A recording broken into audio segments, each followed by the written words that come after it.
apakah benar tidak akan dibuka formasi guru pada CPNS 2021?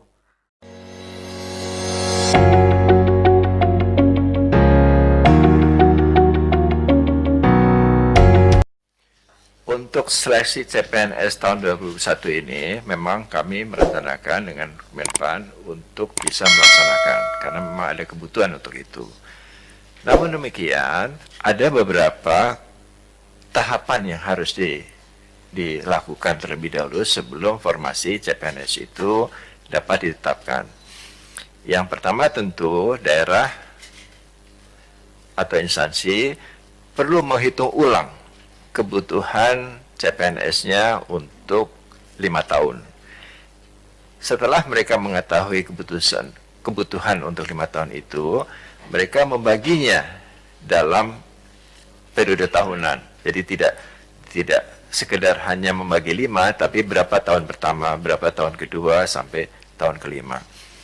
Nah, kenapa itu diperlukan? Karena saat ini banyak sekali CPNS atau PNS yang meminta pindah lokasi, sehingga kebutuhan di masing-masing tentu menjadi berubah dan berbeda. Nah, hanya jika teman-teman instansi telah menyampaikan formasi itu kepada Kemenpan RB, kami baru bisa menetapkan formasinya, berapa jumlahnya.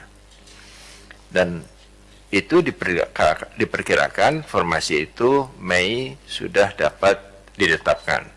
Kenapa begitu? Karena untuk pelaksanaan tesnya diperlukan waktu paling lambat bulan Juni sudah harus dimulai, agar bulan Desember sudah bisa diselesaikan seluruh prosesi seleksi CPNS-nya. Nah, SKD tetap akan dilakukan bersama juga dengan SKB. Soal-soal juga akan dibuat dan ditambah oleh Kementerian Pendidikan dan Kebudayaan untuk memperbanyak jumlah soal yang bisa disampaikan. Nah, untuk seleksi ini tentu kami sudah belajar dari kemarin bahwa dalam pelaksanaan seleksi PNS dalam situasi pandemi ini, kami telah menetapkan protokol kesehatan yang ketat. Dan dari keseluruhan proses di semua daerah, tidak ada satupun yang tertular atau menjadi klaster baru COVID-19. Walaupun dalam pelaksanaannya, kami masih memperbolehkan peserta yang suhu badannya tinggi, reaktif atau positif untuk tetap mengikuti seleksi CPNS. Jadi kami akan terus memperbaiki sistemnya. Kami merasa memiliki keyakinan untuk bisa dan mampu melaksanakan itu seperti yang telah kami lakukan pada saat-saat yang lalu, dan ke depan terus akan kami perbaiki. Untuk surat registrasi, ini yang diwajibkan adalah dokter. Untuk perawat tidak diwajibkan, walaupun memang ada beberapa sekolah yang mewajibkan surat registrasi, tapi dari sisi kepegawaian yang diwajibkan hanya untuk dokter. Nah, kemudian apakah ada penerimaan guru CPNS?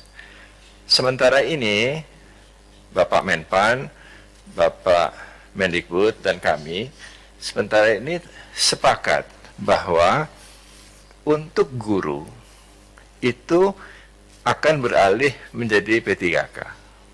Jadi bukan CPNS lagi. Ke depan mungkin kami tidak akan menerima guru dengan status CPNS, tapi pegawai pemerintah dengan perjanjian kerja. Kenapa? Karena kalau CPNS, setelah mereka bertugas 4-5 tahun, biasanya mereka ingin pindah lokasi. Dan itu menghancurkan kemudian sistem distribusi guru secara nasional. 20 tahun kami berusaha menyelesaikan itu, tapi tidak selesai dengan sistem PNS. Jadi ke depan sistem ini akan diubah menjadi P3K. Demikian juga untuk tenaga kesehatan, dokter, dan lain-lain, penyuluh itu juga akan statusnya P3K. Sebenarnya best practices di negara-negara maju juga melakukan hal-hal yang sama. Jumlah P3K di negara maju itu sekitar 70-80% dibandingkan PNS-nya. PNS-nya hanya 20%. Dan untuk hal-hal yang bersifat pelayanan publik, status kepegawaian para penyelenggaranya adalah P3K. Jadi ke depan ini jumlah P3K di Indonesia harusnya akan lebih banyak dibandingkan jumlah PNS. Demikian yang dapat kami sampaikan, Pak Menteri.